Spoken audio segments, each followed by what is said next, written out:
If someone asked you what the largest private company in the world is, you'd probably say Aldi, Robert Bosch, or State Farm. Maybe if you're a bit savvier, you might pick something like China's Tencent, or maybe even Huawei and ByteDance, something with a big name and a singular focus. But if you're aware of how most big corporations spread their wealth and power behind an international network of companies, then you'd know that Koch Industries is a frontrunner for the largest private company in the world. It has over 120,000 employees and makes $125 billion a year, all thanks to its intricately complicated organization. They have so many tentacles that reach far and wide that it's frequently called the Kochtopus. Yet, unlike the ones I just listed, it mostly hides in the shadows, at least from the general public. In reality, the influence and power of the Koch brothers is well known. Aside from inheriting one of the biggest oil companies from their father, Charles and David Koch, aka the poster boys of the 1%, they also run a plethora of think tanks, lobbying groups, and subsidiaries to make sure their machine keeps ticking, the money keeps churning, and the tax breaks keep coming. So how did this libertarian powerhouse get started in the Soviet Union? How did family drama help it grow? And what are the loopholes the Koch brothers exploit to keep them rich? Well, it's time to learn how history works as we explain how the Koch brothers became the largest private company in the world. We now take a brief pause from our regular programming to bring you a special message from our sponsor, Atlas VPN. Founded in 2019 by leading cybersecurity specialists and IT engineers, Atlas VPN was designed to make the internet a safer and more accessible space for all. Today, it proudly serves over 6 million users across the globe. Not only is Atlas VPN the most budget-friendly option available at just $1.83 per month, they are also throwing in an additional 3 months for free, all backed by a 30-day money-back guarantee. But what truly sets Atlas VPN apart? Whether you're abroad and missing episodes of The Office or simply want to browse the web without being tracked, Atlas VPN ensures you stay connected and protected. It safeguards you from malware, blocks malicious links, and even alerts you to potential data breaches. Plus, for those who love a good deal, Atlas VPN allows you to switch your location, ensuring you always get the best prices when shopping online. And the cherry on top? One subscription covers all your devices. Grab this summer deal, because now Atlas VPN Premium is just $1.83 per month plus 3 months extra, and with a 30-day money-back guarantee.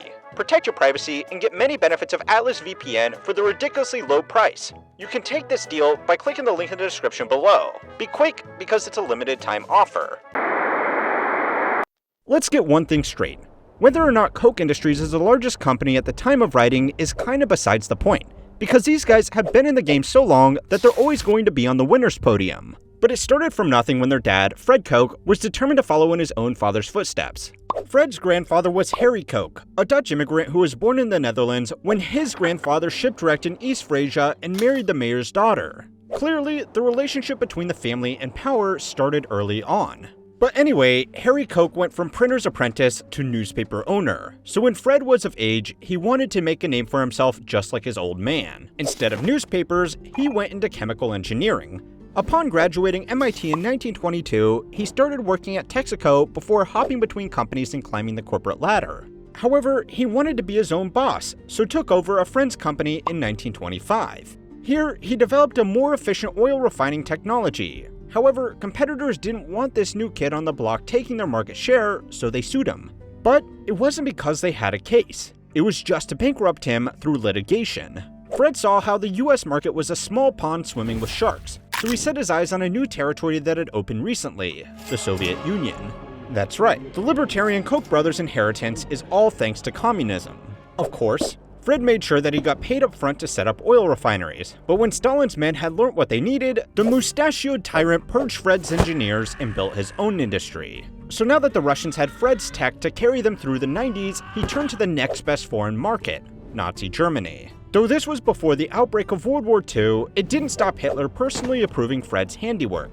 Although it had been said Fred appreciated the country's way of life more than the modern Kochs would like to let on. In any case, Fred returned to the country he loved, having inadvertently set up its two greatest foes of the 20th century. With his new experiences, connections, and money, he was able to outlive the court cases which had dragged him down for 15 years. Of the 44 lawsuits, he only lost one due to a judge being bribed. Maybe this is how he learned that money can buy power. With his rivals beaten, it was easy to set up the Koch Engineering Company in 1941 and grow it into the multi-million-dollar business known as the Koch Industries.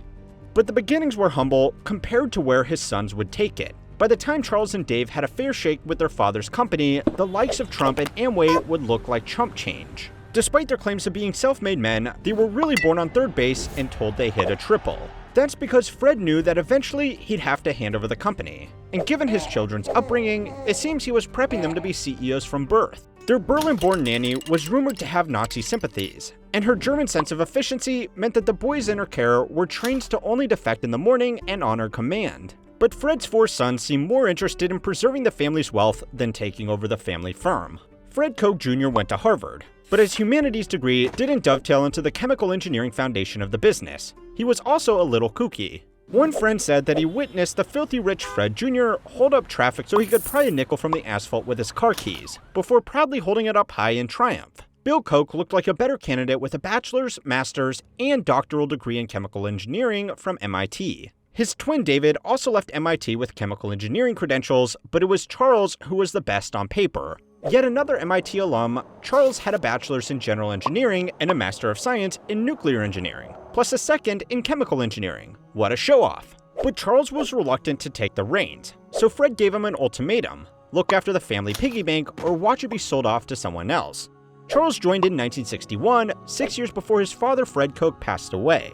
Sometime after that, David jumped in as a technical services manager, thus starting the era of the Koch Brothers. Under Charles's leadership in the 1970s, Koch Industries started diverting funds towards political causes, specifically of a right-leaning libertarianism. As you can imagine, their network of social and fiscal think tanks pushed for values that would see cuts to corporate taxes, cuts to state tax, and, well, cuts to all taxes.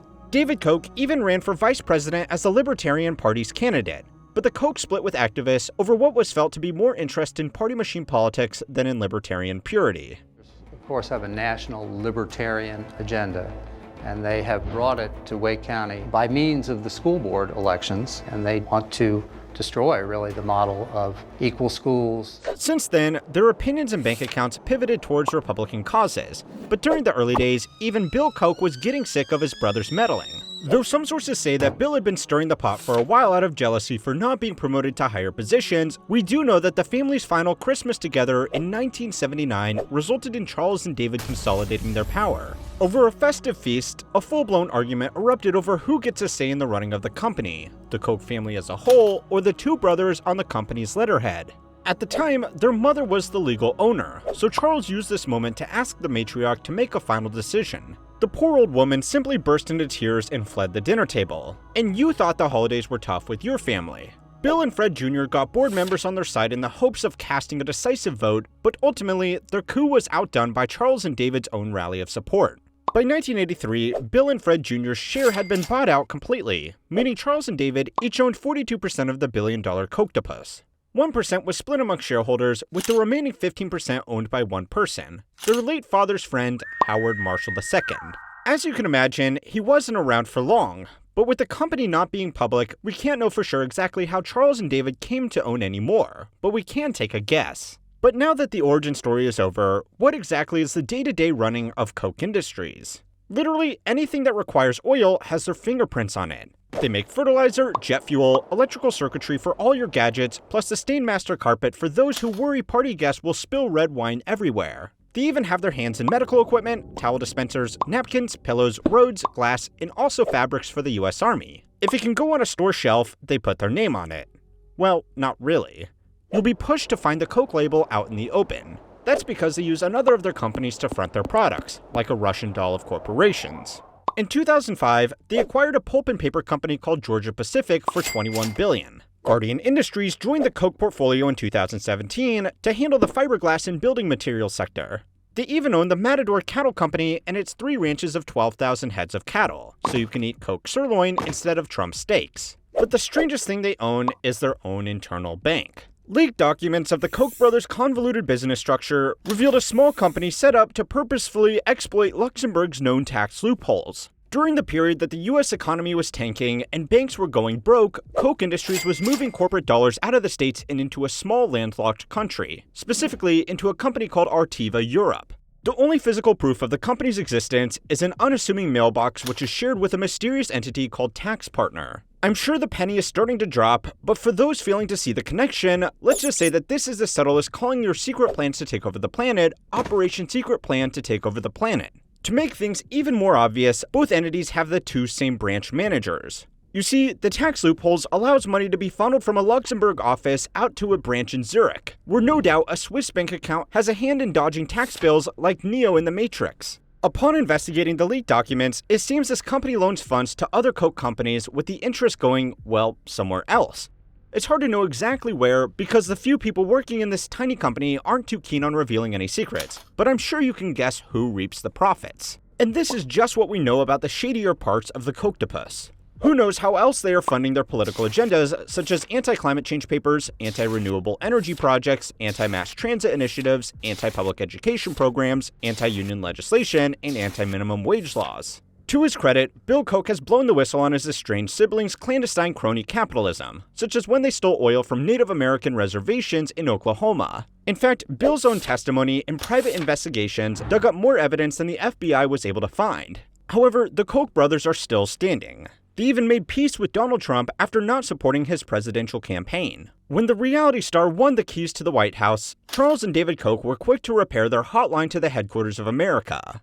Since David passed away in 2019, 90 years old Charles has been the last Koch in the family business until he hands it off to the next generation. But with his network of political allies, donors, think tanks, lobbyists, and pressure groups, it seems competing for the secretive Kochtopus is going to be harder than leaving red wine on a stained master carpet. If you have an idea of how to untangle the Kochtopus, let us know in the comments. If you like this video, be sure to check out our video on Amway to learn about how another family is controlling American politics through their evil company. Don't forget to like and subscribe to keep on learning how history works.